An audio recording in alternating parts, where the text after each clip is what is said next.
Praise the Lord.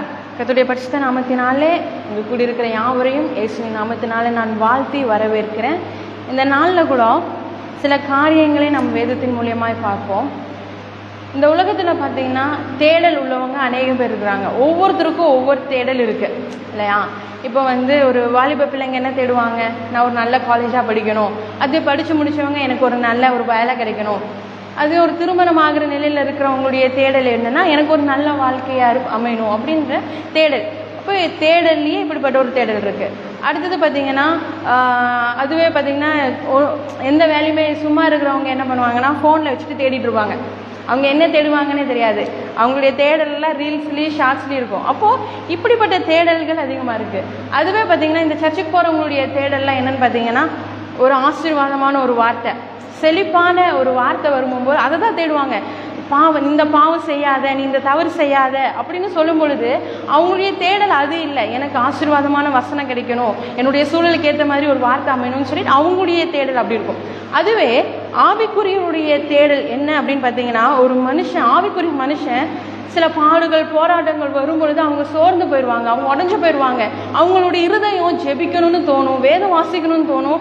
ஆனாலும் நம்ம ஜெபம் பண்ணுறதுனால ஏதாவது யூஸ் இருக்குமா, இந்த காரியம் நடக்குமா, நான் எதுக்கு பண்ணணும், ஏன் பண்ணணுன்ற அந்த கேள்வி அந்த மனுஷனை உட்கார வச்சிடும். அப்போ அவங்களுக்கு ஒரு தேடல், நான் இதை மேற்கொள்ளணுமே, இதை ஜெயிக்கணுமே, எனக்கு ஆண்டவனா ரொம்ப பிடிக்குமே, ஆனாலும் என்னால் ஜெபம் பண்ண முடியல, வேதம் வாசிக்க முடியல, ஆவியில் நிரம்ப முடியலையேன்னு சொல்லி இப்படிப்பட்ட ஒரு தேடல் இருக்கும். அதுவே ஆண்டவருடைய தேடல் எப்படின்னு பார்த்தீங்கன்னா சங்கீதம் 14:2 பார்க்கும் பொழுது உணர்வுள்ளவனே தேவன் தேடுறார். அப்போ தேடலில் ஒவ்வொரு தேடல் இப்படி ஒரு தேடலாக இருக்குது. இந்த ஆவிக்குரியவருடைய தேடலுக்கான ஒரு சில ஆலோசனைகளை நான் பேச விரும்புகிறேன்.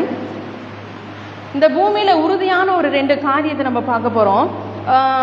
சங்கீதம் 1:3 அவன் நீர்க்கால்களின் ஓரமாய் நடப்பட்டு தன் காலத்தில் தன் கனியை தந்து இலையுதிராதிருக்கிற மரத்தை போலிருப்பான், அவன் செய்வதெல்லாம் வாய்க்கும். அப்போ ஒரு மரத்தை பார்த்தீங்கன்னா அந்த மரம் நல்லா செழிப்பாக இருக்கும், நல்ல கனியோடு இருக்கும். நம்ம அதை மேலே தான் பார்ப்போம், எவ்வளோ அழகாக இருக்குல்ல, எவ்வளோ பெருசாக இருக்குது, இது எத்தனை வருஷத்து மரமோ தெரியலையே, நல்ல கனிகளோடு செழிப்பாக இருக்கேன்னு நம்ம நினைக்கிறோம். ஆனால் அந்த வேரை பற்றி நம்ம யோசிக்கிறது இல்லை. ஏன்னா அந்த வேர் எந்த அளவுக்கு உறுதியாக ஸ்ட்ராங்காக இருக்கோ அதனுடைய பிரதிபலிப்பு தான் அந்த மரத்தினுடைய செழிப்பும் அந்த கனிகளும் இல்லையா? அப்போ அது கரெக்டான இடத்துல அது நடப்பட்டு இருக்கிறதுனால அதனுடைய தண்ணீரை அந்த வேரானது உறிஞ்சு அது தண்ணி ஸ்ட்ராங்காக கொள்றதுனால தான் அதனுடைய அந்த தோற்றம் நல்லா ஒரு பல வருஷம் நிற்கிற ஒரு மரமா, கனி கொடுக்குற மரமா, இலையுதிராத ஒரு மரமா அது இருக்கு. அப்போ இந்த மரத்தினுடைய அந்த வேர் எந்த அளவுக்கு உறுதியாக இருக்கோ அந்த மரம் உறுதியாக இருக்கும். அதுவே பார்த்தீங்கன்னா நம்ம தாவீதுடைய காரியங்கள் கூட நம்ம பார்க்குறோம். தாவீதுக்கு வராத பிரச்சனையா, போராட்டமா, அவர் மலையும் குவியும் அங்கே இங்கே காடு மேடு பள்ளன்னு அவருடைய ஓட்டம் இப்படி தான் இருக்குது.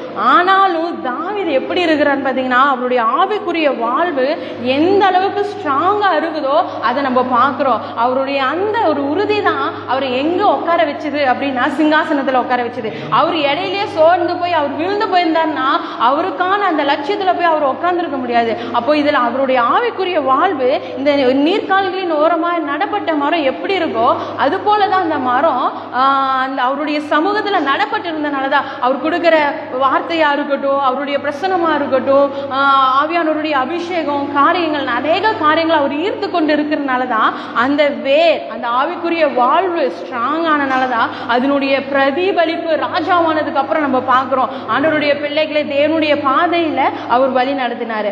அதுவே மத்தேயு 7:24-27 வரைக்கும் நம்ம பார்க்கும் பொழுது பார்த்தீங்கன்னா ஒரு வீடை மணல் மேலே நம்ம கட்டும் பொழுது அந்த வீடு என்னவாயிரும், இடிஞ்சு போயிடும் இல்லைங்களா? அதுவே கற்பாறையின் மேலே கண்மலையின் மேலே ஒரு வீடை கட்டும் பொழுது அந்த வீடு ஸ்ட்ராங்காக இருக்கும். அப்போ இது அந்த அஸ்திபாரத்தை குறிக்குது. ஒரு அஸ்திபாரம் உறுதியாக இருக்கும் பொழுது அது மேலே நம்ம வீடை கட்டும் பொழுது அந்த வீடு எப்படி இருக்குமாமா, ஸ்ட்ராங்காக இருக்கும். 1 கொரிந்தியர் 3:11 நம்ம பார்க்கும் பொழுது 1 கொரிந்தியர் 3:11 போடப்பட்டிருக்கிற அஸ்திபாரமாகிய இயேசு கிறிஸ்துவை அல்லாமல் வேறே அஸ்திபாரத்தை போட ஒருவனாலும் கூடாது. அப்போது ஒரு அஸ்திபாரம் எப்படி இருக்கணும் அப்படின்றத தான் இந்த வார்த்தையில் பார்க்குறோம். இந்த அஸ்திபாரம் அப்படின்னு நான் சொல்கிறதுக்கு முன்னாடி சில காரியங்கள் நான் பேச விரும்புகிறேன். ஒரு குடும்பத்தில் ஒரு கணவன் மனைவி அஸ்திபாரமாக இருக்காங்க. ஏன் நான் இந்த காரியத்தை சொல்கிறேன்னா இப்போ நடக்கிற சம்பவங்கள்லாம் பார்த்தீங்கன்னா நம்ம ஒரு உறவு வாழவே இன்னொரு உறவை தேடிக்கொள்கிற ஒரு சூழலை நம்ம அநேக இடங்களை நம்ம பார்க்குறோம். அது தேவனை அறிந்தவங்களும் பண்ணுறாங்க, தேவனை அறியாதவங்களும் பண்ணுறாங்க. அப்போ நான் இதுக்கு என்ன காரணம் அப்படின்னு சொல்வேன்னா, குடும்ப வாழ்வு அந்த உறவு ஒரு அஸ்திபாரம் ஒரு ஸ்ட்ராங்காக இல்லைன்னா என்னதான் அவங்க எத்தனை வருஷம் வாழ்ந்தாலும் அந்த இருதயத்தில் கணவனோ மனைவியோ இருக்க வேண்டிய அந்த இருதயத்தில் ஈஸியாக இன்னொரு பெண்ணைவோ இன்னொரு ஆணைவோ அவ்வளோ ஈஸியாக கொண்டு வந்து வச்சிடுறாங்க. அவங்க கூட வாழ்கிற அளவுக்கு அவங்க போயிடுறாங்க. அப்போ இது என்ன காரணம் அப்படின்னா, அந்த அஸ்திபாரம் கணவன் மனைவி அவங்களுடைய உறவு குடும்பம் அப்படின்ற அந்த அஸ்திபாரம் உறுதியாக இல்லைன்னா அந்த உறவு என்ன ஆகுது, ஆட்டம் காமிக்குது. இதனால பிள்ளைகள் வளர்ந்து வர பிள்ளைகளுடைய சூழலும் ஒரு உறுதி இல்லாமல் போகுது. அவங்களுடைய பாதைகள் தடுமாறி போகிறத நம்ம பார்க்குறோம். அப்போ கணவன் மனைவி அஸ்திபாரமாய் குடும்பத்தில் இருக்கிறாங்க. அந்த குடும்ப உறவு ரொம்ப முக்கியமானது. அது ஒரு அஸ்திபாரத்தை போல உறுதியாக இருக்கும் பொழுது அவங்களுடைய வாழ்க்கை அது ஸ்ட்ராங்காக இருக்கும். ஒருத்தர்னாலையும் யார் இடையில எப்போ வந்தாலும் அந்த உறவை அவ்வளோ ஈஸியாக பிரிச்சிட முடியாது. அப்போ கணவன் மனைவி வாழ்க்கை அது ஒரு அஸ்திபாரமாக இருக்கு. வேதத்தில் கூட பாருங்க, இயேசு கிறிஸ்துவை அல்லாமல் வேற அஸ்திபாரம் இல்லை.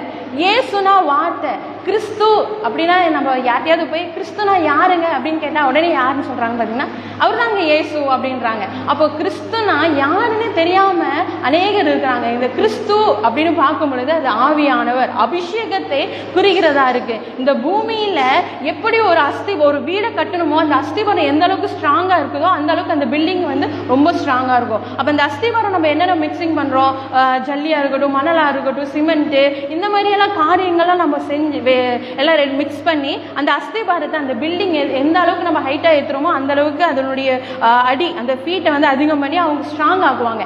ஏன்னா அஸ்திபாரம் ஸ்ட்ராங்காக இருந்தால் தான் பில்டிங் நம்ம எவ்வளோ பெருசாக கட்டினாலும் அது ஸ்ட்ராங்காக நிலநடுக்கமோ இல்லை பூமி எதிர்ச்சி என்ன காரியங்கள் வந்தாலும் அது ஆட்டம் காமிக்காமல் ஸ்ட்ராங்காக இருக்கும். அப்போ அந்த அஸ்திபாரம் ஸ்ட்ராங்காக இருக்கும்போது பில்டிங் எந்த ஒரு தடை இல்லாமல் அது எந்த ஒரு ஆட்டம் காமிக்காமல் விரிசல் இல்லாமல் அது ஸ்ட்ராங்காக இருக்கும். அதுவே ஆவிக்குரிய வாழ்க்கையில் நம்ம பார்க்கும் பொழுது நம்மளும் ஆவிக்குரிய வாழ்க்கையை நம்ம கட்டிக்கிட்டே இருக்கிறோம். ஒவ்வொரு கல்லா ஜெபத்திலையும் வேத வாசிப்புலையும் ஆவில நரம்புலையும் ஒவ்வொரு கல்லா நம்ம அடிக்கடி கட்டி வச்சுட்டே இருக்கிறோம். ஆனால் பாருங்களேன், அநேக போராட்டங்கள் குடும்பத்திலேயா இருக்கட்டும், கணவன் மூலியமா இல்லை மனைவி மூலியமா, பிள்ளைகள் மூலியமா, இல்லை சுற்றி இருக்கிறவங்க மூலியமா, கடன் பிரச்சனை ஏதாவது ஒரு போராட்டங்கள் வரும் பொழுது நம்ம என்ன பண்ணியாரோம், சோர்ந்து போயாரோம். நம்மளுடைய ஜெபத்தை கம்மி பண்ணியாரோம். நான் ஜெபம் பண்றதுனால ஏதாவது நடக்குமா, யூஸ் இருக்குமா அப்படின்னு ஒரு கேள்விக்குறி வரனால நம்ம அந்த ஜெபம் பண்றதையே நம்ம விட்டாரோம். வேத வாசிப்பா இருக்கட்டும், ஆவில நிரம்பி ஜெபிக்கிறதா இருக்கட்டும், இப்படிப்பட்ட காரியங்கள் எல்லாம் நம்ம ஒன்னொன்னா இடிக்கிறனால நம்மளுடைய அஸ்திபாரம் அது வலுவிலங்க போகுது. தேவனுக்கு அன்பானவர்களே, நாம யோசிக்கணும், ஏன் இந்த காரியங்கள் என்கிட்ட என்ன சூழும் பொழுது, இந்த பாடுகள் வரும் பொழுது ஏன் என்னால் ஜெபிக்க முடியல, ஏன் ஆண்டவர்கிட்ட நெருங்க முடியல, ஏன் ஆண்டவர்கிட்ட பேச முடியல, ஏன் ஆண்டவர் பேசுகிற வார்த்தையை என்னால் கேட்க முடியல அப்படின்னு நம்ம யோசிச்சு பார்க்கும் பொழுது நம்மளுடைய அஸ்திபாரம் அது வீக்கா இருக்கு. ஏன்னா நம்ம இன்னையும் இயேசு கிறிஸ்துவ மேல நம்ம இன்னும் அந்த வீடை நம்ம கட்டப்படல. இயேசு கிறிஸ்துவை அல்லாமல் வேற அஸ்திபாரம் இல்லை. இயேசு அப்படின்னா வார்த்தை, கிறிஸ்துனா ஆவியானவர்.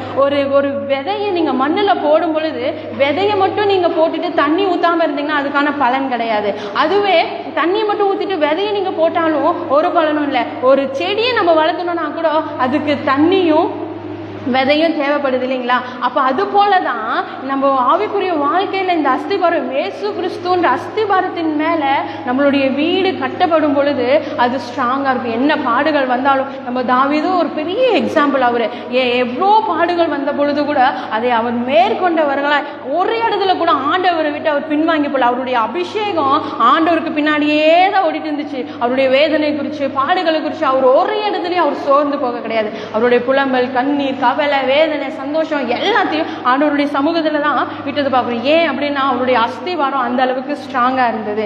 அதுவே அப்போஸ்தலர்களுடைய காலத்துல நம்ம பார்க்கும் பொழுது இயேசு இந்த பூமிக்கு வந்தாரு. அவர் வார்த்தைய அந்த மண்ணான சரீரத்துக்குள்ளார அவர் விதைக்கிறத பார்க்கிறோம். அப்போ அந்த 12 சீடர்களை அவர் தேடுறாரு, அவங்கள்ட்ட அவருடைய வார்த்தையை விதைக்கிறாரு. இந்த வார்த்தையெல்லாம் யாருக்கெல்லாம் வார்த்தையை விதைச்சாரோ ஆண்டவர், அவங்கெல்லாம் எங்கன்னா மேலாவை வீட்டுல காத்துட்டு இருக்கிறாங்க. அப்போ அந்த காத்துட்டு இருந்த இடத்துல பாருங்க, விதை ஆண்டவர் வார்த்தைன்ற விதையை விதைச்சிட்டாரு. அடுத்தது வெயிட்டிங் எங்கன்னா ஆவியானவருக்காக வெயிட்டிங், அந்த தண்ணீருக்காக, அந்த அபிஷேகத்துக்காக, அந்த கிறிஸ்துக்காக வெயிட்டிங். அப்போ பாருங்களேன், ஒரு வார்த்தைன்ற அந்த ஒரு அஸ்திவாரம் வந்துருச்சு. அடுத்தது இன்னொன்று என்ன வரப்போகுதுன்னு பார்த்தீங்கன்னா ஆவியானவர். அந்த மேல் வீட்டறையில் கூடி இருந்தவங்க மத்தியில் ஆவியானவர் அங்கே இறங்கும் பொழுது, இயேசுவும் கிறிஸ்துவும் இணைந்து ஒரு அஸ்திபாரமாய் அங்கே சேரும் பொழுது அங்கே இருக்கிற அந்த வீடுகள் எல்லாம் எப்படின்னு பார்த்தீங்கன்னா ஒரு ஸ்ட்ராங் உறுதியுள்ள ஆவிக்குரிய வாழ்வா அங்கே கட்டப்பட்டதை பார்க்குறோம். ஏன்னா மறுதளிச்ச பேதுரு அங்கே ஒரு உறுதியானவராக இருந்து 3000 பேர் ரட்சிக்கப்படும்படியாக அங்கே நின்றதை நம்ம வேதத்தில் பார்க்கிறோம். அது போலதான் நம்மளுடைய அஸ்திபாரம் எப்படி இருக்கணும் அப்படின்னா அது வலுள்ளதா ஸ்ட்ராங்கானதா இருக்கணும். அது எங்க கட்டப்பட்டிருக்கும் அப்படின்னா இந்த பூமியில நீங்க எங்க தேடினாலும் எதுவுமே இல்லைங்க, இயேசு கிறிஸ்துவை எல்லாமல் வேறே அஸ்திபாரம் கிடையாது. அப்போ நம்மளுடைய ஆவிக்குரிய வாழ்வு சில நேரத்தில் தோய்ந்து போகுதுன்னா நம்ம தெரிஞ்சுக்கணும் நம்மளுடைய அஸ்திபாரம் ஸ்ட்ராங் இல்லை. மறுபடியும் நீங்க எங்க வரணும், வார்த்தையிலையும் அபிஷேகத்திலையும் வந்து மறுபடியும் உங்க ஆவிக்குரிய வாழ்வை நீங்க கட்டி எழுப்பும் பொழுது என்னென்ன பாடுகள் என்னென்ன போராட்டங்கள் எது உங்களை மேற்கொள்ள நினைஞ்சாலும் எல்லாவற்றையும் கர்த்தர்னால நம்ம மேற்கொண்டு நாம் ஜெயம் பெற்றவர்களாய் நம்ம இந்த பூமியில வாழ முடியும். எனவே கர்த்தர் தாமே உங்களை ஆசீர்வதிப்பாராக. ஆமென்.